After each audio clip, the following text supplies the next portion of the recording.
Hello बच्चों, welcome to this class. Today we will study a English poem for the students of 11th class. This is the first poem, a photograph, from the book Hornbill and it is written by Shirley Towson. So बच्चों, Shirley जो है वो इस poem में अपनी mother की बचपन की फ़ोटो को देखती है और अम्यूज़ होती है और वो याद करती है कि कैसे उनकी मदर जब अपने बचपन की इस फ़ोटो को देखती थी तो वो कैसे हंसा करती थी। लेकिन अब शर्ली जो है एकदम से उदास हो जाती है जब वो ये सोचती है कि अब उनकी माँ उनके साथ नहीं है, मतलब अब उनकी माँ जो है उनकी डेथ हो चुकी है। तो आइए इस पोइम को शुरू करते हैं, देखते हैं इसकी line by line summary. The cardboard shows me how it was when the two girls cousins went paddling. The cardboard means कि पहले के टाइम में क्या होता था बच्चों की जो फोटो होती थी उसको कार्डबोर्ड के ऊपर पेस्ट कर देते थे। तो यहाँ कार्डबोर्ड से मतलब है फोटो। द कार्डबोर्ड शोज मी, ये कार्डबोर्ड जो है वो मुझे दिखाता है कि किस तरह से when two girl cousins went paddling, जब दो लड़कियां जो कि आपस में कजन थी वो पानी में पैर मारते हुए नंगे पैर घूमती है। इट मीन्स ये जो लड़कियां हैं ये सी में बीच पर जो है नंगे पैर पानी में चल रही हैं। Each one holding one of my mother's hands, और दोनों ने ही मेरी माँ के हाथ पकड़े हुए हैं। And she the big girl some 12 years or so, और मेरी मदर जो कि उन दोनों से बड़ी थी वो लगभग 12 साल की थी। All three stood still to smile through their hair, और तीनों ही खड़ी जो है वो मुस्कुरा रही हैं। और तीनों ही कैसे खड़ी हैं? स्टिल, मोशनलेस, तीनों ही जो है वो बिल्कुल बिना हिले डुले खड़ी हुई हैं और वो मुस्कुरा रही है। और उनकी जो स्माइल है वो उनके बालों में से दिख रही है। बालों में से मीन्स कि वहाँ पर बहुत हवा चल रही थी और उनके बाल जो थे वो उनके फेस पर बिखरे हुए थे, तो उन बालों में से उनकी स्माइल दिखती है। At the uncle with the camera, अब वो किसे देखकर स्माइल कर रही थी? अंकल को देखकर जिनके पास कैमरा था, जो उनकी फोटो खींच रहे थे। A sweet face my mother's that was before I was born. अब शर्ली हमें बताती हैं कि मेरी माँ का चेहरा, मेरी माँ का फेस बहुत ही स्वीट था जब मैं पैदा भी नहीं हुई थी उस समय। And the sea which appears to have changed less, और समुद्र जो कि बिल्कुल भी बदला हुआ नहीं लग रहा था। Was their terribly transient feet, वो उनके शॉर्ट लिव्ड पैरों को धो रहा था। अब बच्चों देखो, सी जो है वो एक नेचुरल चीज़ है और उसके लिए बताया गया है कि नेचुरल जो चीज़ है वो इमोर्टल होती है, वो चेंज नहीं होती। लेकिन यहाँ ट्रांजिएंट फीट वर्ड यूज़ किया गया है। तो ट्रांजिएंट मीन्स कि उनके वो जो है ह्यूमन बीइंग जो है वो शॉर्ट लिव्ड है, तो उनके जो ट्रांजिएंट फीट थे, जो शॉर्ट लिव्ड पैरों को वो सी का वो पानी धो रहा है। इट मीन्स ह्यूमन बीइंग जो है वो शॉर्ट लिव्ड है, वो मॉर्टल है, उसकी लाइफ बहुत ही छोटी है।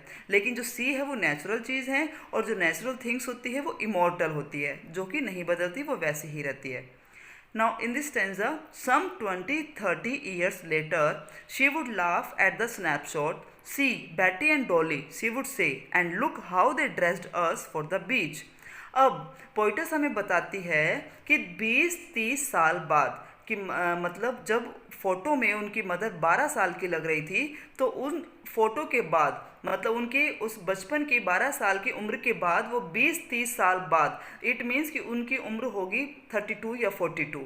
तो 32 या 42 की उम्र में जब वो इस फ़ोटो को देखती थी, स्नैपशॉट मतलब वो फ़ोटो, तो जब पोइटस की मदर उस फ़ोटो को देखती थी तो वो हंसती थी और बोलती थी, सी देखो Betty and Dolly, and look how they dressed us for the beach, देखो वो हमें बीच के लिए, मतलब देखो हमारे जो पेरेंट्स थे वो हमें बीच के लिए कैसे तैयार करते थे, कैसे कपड़े पहनाते थे।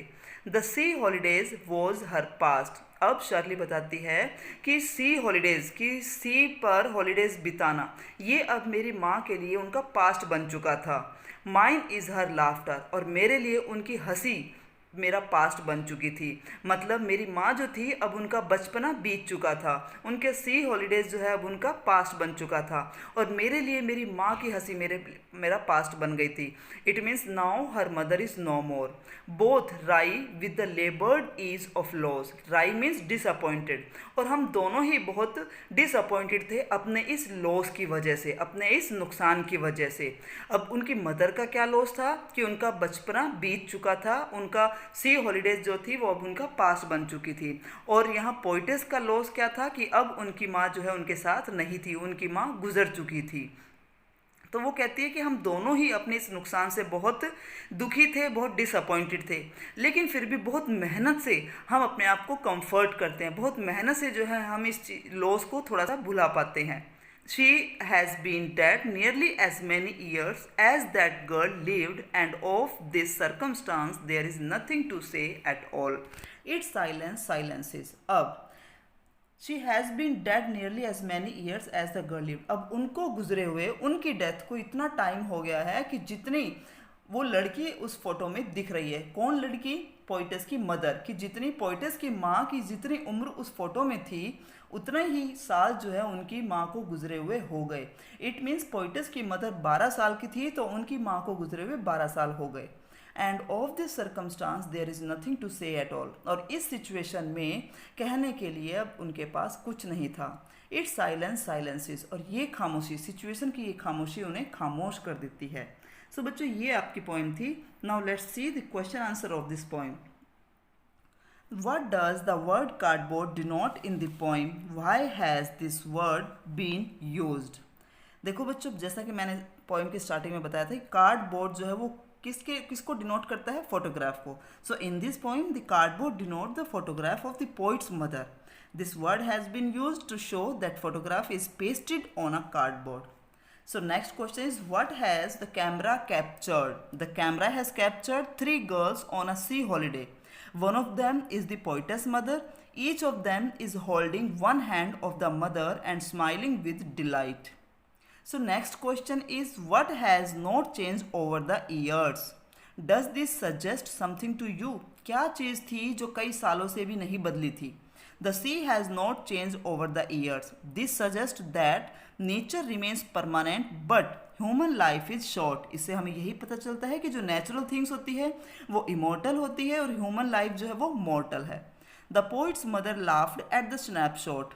What did this laugh indicate? Poet की माँ जो है वो उस फोटो को देखकर हंसती है, तो उनकी हंसी क्या इंडिकेट करती है? This shows that mothers had a happy childhood. She feels amused when she looks at her childhood photograph. इससे हमें यही पता चलता है कि उनकी माँ का बचपन बहुत ही खुशनुमा था वो अपने बचपन की फ़ोटो को देखकर बहुत खुश होती है. What is the meaning of the line both rye with the labored ease of loss? इस लाइन का क्या मतलब है? The poet's mother is happy in the photograph because she is on holiday at seaside. The poet is happy to see the laughter of her mother in the photograph, but at the same time they are sad because they had parted with each other for many years. अब उनकी माँ तो इसलिए खुश थी photograph में क्योंकि वो सी हॉलीडेज पर गई थी, और पोइटस जो हमारी थी वो इसलिए खुशी थी कि वो अपने माँ को हंसता हुआ देख रही थी उस फोटो में.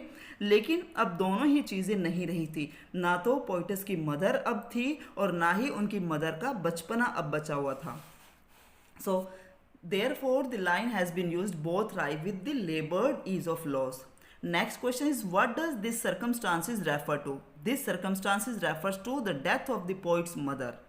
The 3 stanzas depict 3 different phases. What are they? The first stanza depicts the time when the poet's mother was just a girl of 12. The second stanza depicts the time when the poetess lived with her mother. And third stanza depicts when she had died and poet misses her. जब वो death हो जाती है उसकी mother की और poet उन्हें बहुत याद करती है. सो बच्चों ये आपकी पोइम थी और ये कुछ क्वेश्चन आंसर थे. मुझे उम्मीद है आपको ये समझ आया होगा. Thank you very much.